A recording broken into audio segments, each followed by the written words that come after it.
Hi there everyone, it is November 2nd and our top news story. Education Minister Tom Osborne provided an update regarding the plan for integrating the Newfoundland and Labrador English School District under the Department of Education on Monday. The changes would occur in two stages. The first stage, which would occur this fall, would include the creation of a smaller interim board to oversee continued operations during the transition process and assist the transition of the English School District into the Department of Education. The board would also be appointing a transition team to help with the current Newfoundland and Labrador English School District leadership, the Department of Education, and the interim board to oversee the integration process. The new interim board would replace the existing board of trustees. In other news, Premier Andrew Furey is in Glasgow, Scotland for the UN Climate Change Conference of the Parties. The summit is meant to bring parties together to speed up action towards the goals of the Paris Climate Agreement. Prime Minister Justin Trudeau, along with other world leaders, is also at the event.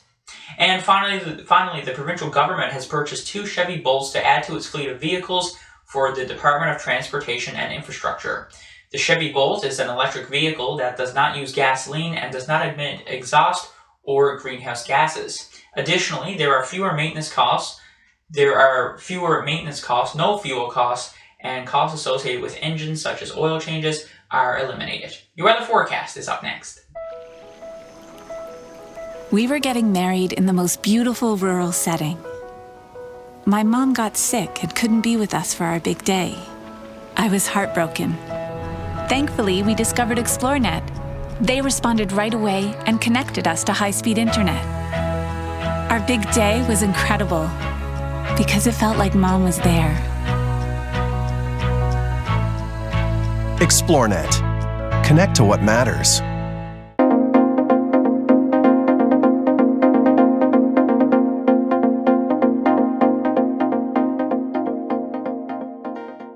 Just before we get to your weather forecast, many areas is likely going to see snow, if not all areas of the province this month.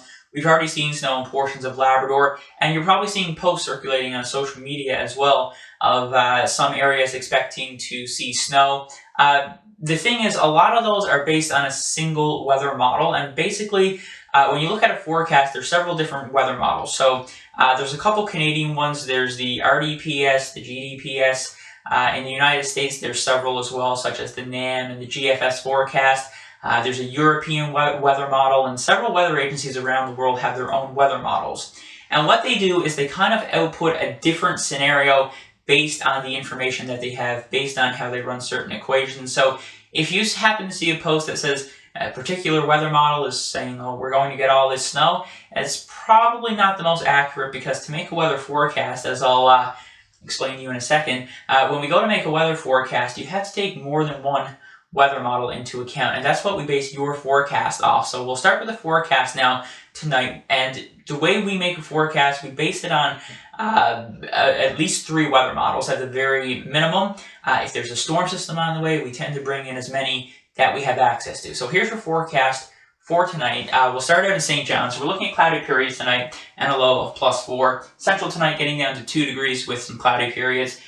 Corner Brook, we are looking at a few showers overnight tonight and a low of +5. Taking a look now at the forecast tomorrow, we'll start in Labrador. We are looking at a mix of sun and cloud and 6 in Happy Valley Goose Bay, and we are looking at a chance of some flurries in Nain. Western Labrador going to be quite cool tomorrow. -3 will be the high, and we are looking at some flurry activity. Moving on now to the island portion of the province. Tomorrow, across the west coast, we are going to see some shower activity. Not going to be too significant, but it is going to be enough to pretty well make for a cloudy and a pretty wet day, getting up to 7 in Corner Brook, 10 in Port Bass. And then as we head through central Newfoundland and the south coast, we'll likely hold on to a mix of sun and cloud for much of the day. Temperatures around 8 and 9 degrees, and in St. John's and the Avalon tomorrow, sun and cloud, and a high of 11 is expected. The extended forecast now, St. John's tomorrow, sun and cloud on 11. As we head through Thursday, likely going to see some rain move in and a high of about 8 degrees. And on Friday, there's a chance of showers and 4. And then as we move into the forecast for central Newfoundland, we are looking at a high of 9 with a mix of sun and cloud tomorrow. Thursday, daytime high of 6. Waking up in the morning, there is a chance that we could see some flurry activity, likely some flurries or some showers. It won't be anything too significant, but the risk is there, so keep that in mind for your commute. And as we head through Friday, we are looking at sun, cloud, and 5. And then in Corner Brook, we are looking at about 2 to 4 millimeters of rain for your Wednesday.